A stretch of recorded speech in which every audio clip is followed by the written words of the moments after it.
안녕하세요. 탐정 흰수염고래입니다. 이번 컨텐츠에서는 손흥민의 이적 추진을 전제하고 파헤치면서 손흥민이 어느 팀이 어울릴 것인지에 대한 컨텐츠를 해보도록 하겠습니다. 정부에 입각하나 뇌피셜과 사심이 들어 있다는 거 참고하시고 재미로 봐주시고, 미리 이런 컨텐츠 좀 마음에 안 드시면 굳이 구독 취소까지는 하지 마시고 잠시 나갔다가 다른 컨텐츠 때 와주시면 감사하겠습니다. 흰수염고래 스포츠는 다양한 방식의 컨텐츠를 추구하고 싶습니다. 자, 로마노 기자의 한마디로 토트넘은 난리가 났습니다. 우선 과정이라고 했고 서로 사인을 한 오피셜은 아니지만 신뢰도가 높은 기자가 한 말이다 보니까 1년 연장 옵션 발동이 확실한 것처럼 트위터를 통한 팬들의 반응도 비슷하고, 토트넘 커뮤니티에서는 그 옵션을 받아들이기도 하지만 손흥민이 떠날 거라는 예상에 있을 수 없는 일이라는 듯 충격을 받는 반응들이 많았습니다. 오피셜은 아닌 게 맞습니다. 과정이라고 했으니까 과정에서 또 다른 변수들이 생기는 것이죠. 지금부터는 일방적인 손흥민 시점에서 전해보도록 하겠습니다. 32살 손흥민은 우승이 가장 중요합니다. 사우디 리그에서 우승, K리그에서 우승을 하고 싶은 게 아닙니다. 다시는 얻지 못할 기회라고 느꼈는지 2019년 챔피언스리그 결승전에서 패배로 준우승을 하고 난 후에 손흥민은 울기까지 했습니다. 그의 욕심은 세계 최고에서 우승입니다. 챔스가 아니라면 프리미어 리그에서 우승하는 것이죠. 그리고 손흥민이 토트넘에 대한 애정으로 우승이라는 타이틀을 선물하고 싶어 한 것입니다. 손흥민은 토트넘에 대해서 여기까지인 것 같습니다, 이렇게 나올 리는 없습니다. 현재 시즌 중이고 결과는 5월에 알게 되고, 손흥민은 0%가 나오지 않는 이상 끝까지 포기하지 않는 선수입니다. 그렇기 때문에 5월에서야 잔류냐 떠나느냐를 실제로 결정할 수가 있게 되죠. 구단과 선수는 또 다른 심리 전쟁이 일어나기도 한데, 먼저 토트넘 측은 손흥민에게 선빵을 날렸습니다. 2015년 손흥민이 토트넘과 계약을 했을 때 계약 기간은 5년이었습니다. 2020년까지죠. 그런데 1차 재계약을 2018년에 합니다.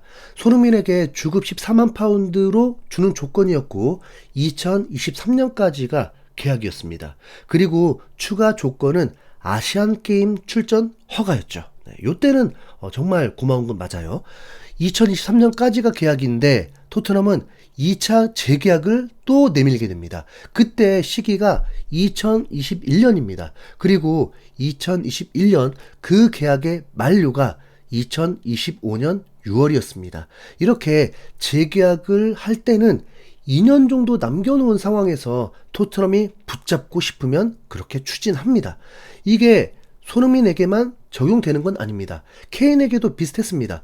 2016년에 계약을 할 때 2022년까지였고 다시 2년 뒤에 재계약을 2년 더 늘리면서 2024년 6월까지가 계약 기간이었고 그때 케인은 사인을 했습니다. 여기서 추측이지만 아마 케인은 2020년부터 토트넘의 재계약에 대한 오퍼를 받았을 것입니다. 그런데 케인은 아직 계약 기간이 많이 남아있으니까 계속 미뤘을 것입니다. 재계약을 하게 되면 연봉은 더 오르겠지만 케인은 지금도 그때도 토트넘을 넘어서 리그를 넘어서 세계 최고 수준의 스트라이커였고 잉글랜드 역사를 다시 쓰고 있었기 때문에 우승이 필요했습니다. 우승을 해야 발롱도르도 꿈을 꿀 수 있으니까요. 케인은 무리뉴 감독과 대화를 할 때도 호날두 같은 세계 최고가 되는 게 목표라고 했었죠. 이후부터 재계약 소식이 없었습니다. 왜일까요? 우승을 기다렸으니까요. 토트넘 구단이 손흥민을 원했다면 손흥민에게 2023년쯤에는 재계약 오퍼를 했을 것입니다. 그때 재계약을 하지 않은 부분부터가 둘 중 하나죠. 손흥민이 거절했거나 토트넘이 재계약 의사가 없다인 거죠. 그래서 지금 재계약 이슈가 없는 건 이상할 게 없습니다. 물론 토트넘 입장에서 처음 겪는 일입니다. 32살 소속 선수면 사실 이미 미래를 정리를 해야 하는데 32살에도 세계 최고 윙어 탑3 안에 들어가 있고 팀 내에서도 유일한 월드 클래스이고 손흥민이 없어서는 안 되는 존재고 부수익까지 엄청나게 올려주고 있으니까 말입니다. 손흥민이 거절을 했다면 빨리 이적을 시켜야 하지만 그것도 할 수 없고 구단 스타일상 2년 뒤를 미리 예상하고 재계약 여부를 결정하는데 손흥민은 앞으로도 더 잘할 수 있을 것 같고 그러면서 혼란을 겪을 것입니다. 정황상은 손흥민이 거절했을 것으로 보입니다. 그렇기 때문에 계약서 내용대로 끝까지 붙잡고는 있겠다는 거죠. 에릭센, 케인도 다 그랬던 거니까요. 그렇다고 손흥민이 팀을 떠날 거니까 소홀하게 하고 시즌을 치를 일은 없잖아요. 그리고 팬들에 대한 사랑을 모를 리도 없고요. 축구의 미래보다 오직 우승만이 필요했습니다. 손흥민은 레버쿠젠에서 토트넘으로 이적할 때에도 큰 소문도 없이 팬들 입장에서는 갑자기 이루어졌습니다. 이 다음도 충분히 그럴 수 있죠. 1년 연장 옵션이 발동된 순간 손흥민이 겨울 이적 시장 때 떠날 리는 없습니다. 그러려면 11월 말부터 12월까지 토트넘이 5연패, 7연패를 해야만 가능한 일입니다. 그게 불가능한 건 아닌 상황이네요. 토트넘이 12월에 부진하게 돼도 선수들이 멀쩡하고 유로파리그 16강이 있으면 포기하는 것도 좀 애매해집니다. 그렇기 때문에 시즌을 마무리할 때까지는 손흥민이 남을 확률이 훨씬 크고 구단과 손흥민도 시즌 마치고 논의하자고 했을 것입니다. 그럼 논의를 할 때 이미 결과를 알고 있잖아요. 우승했나? 리그 우승에 가까운 순위였나? 더 큰 투자로 우승에 도전하려고 하는 의지가 있는 건가? 아니면 쫄딱 망했나? 우승을 하면 고민이 될 것이고 쫄딱 망하면 고민할 것 없이 떠날 것입니다. 그리고 떠나게 되면 이제 어디로 떠날 수 있을까? 레베 회장은 카일 워커를 맨시티로 이적시킨 이후에 다시는 레벨 높은 선수를 프리미어리그 B클럽으로 이적시키지 않겠다는 확고한 마음을 가졌습니다. 그리고 실제로 그렇게 실행에 옮겼습니다. 물론 예시가 매우 적어요. 에릭센과 케인밖에 없습니다. 나머지 이적 선수들은 레벨이 높지 않았고 토트넘보다 레벨이 낮은 팀으로 이적했을 뿐이죠.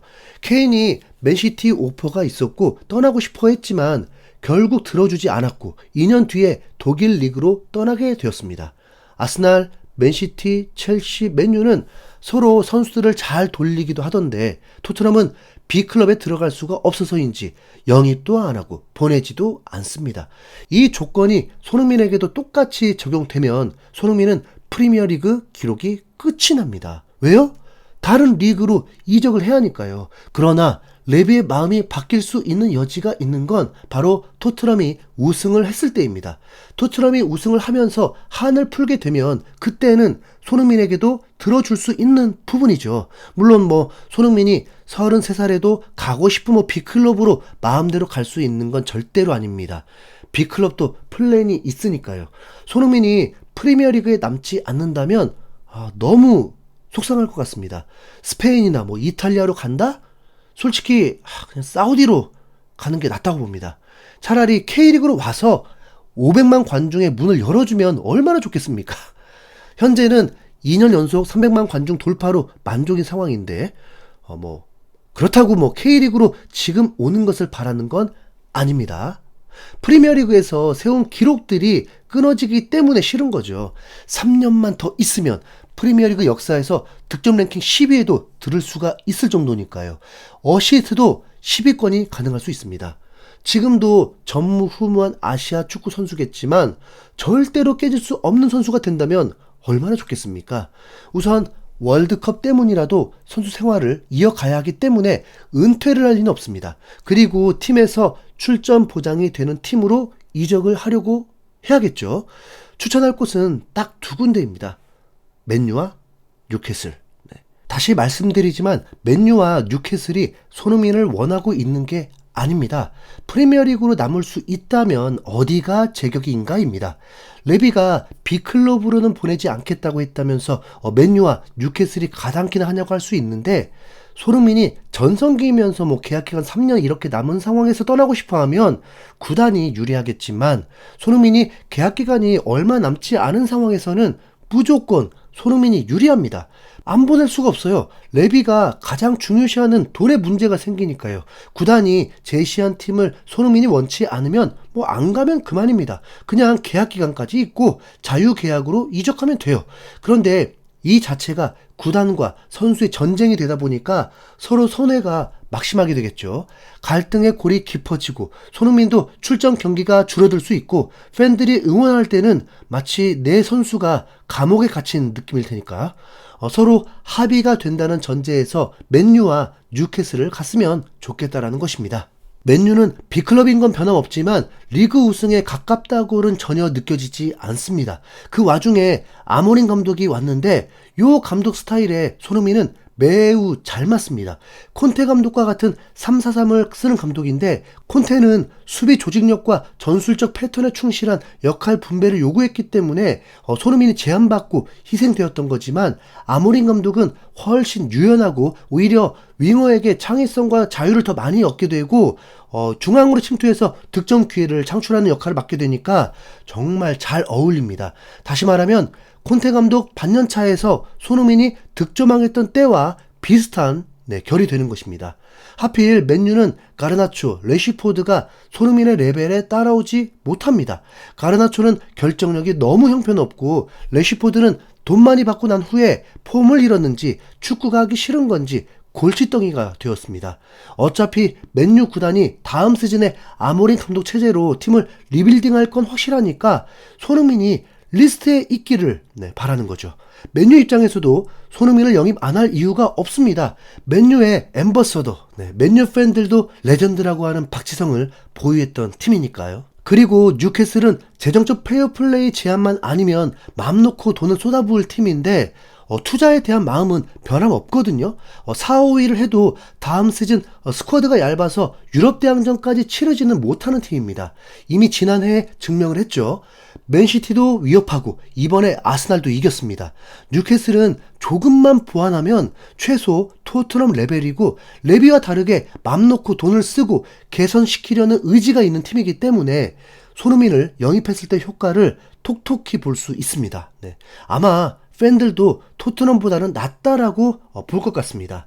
문제는 손흥민이 가고 싶어하는 팀일까요인데 그건 좀 아닐 것 같긴 해요.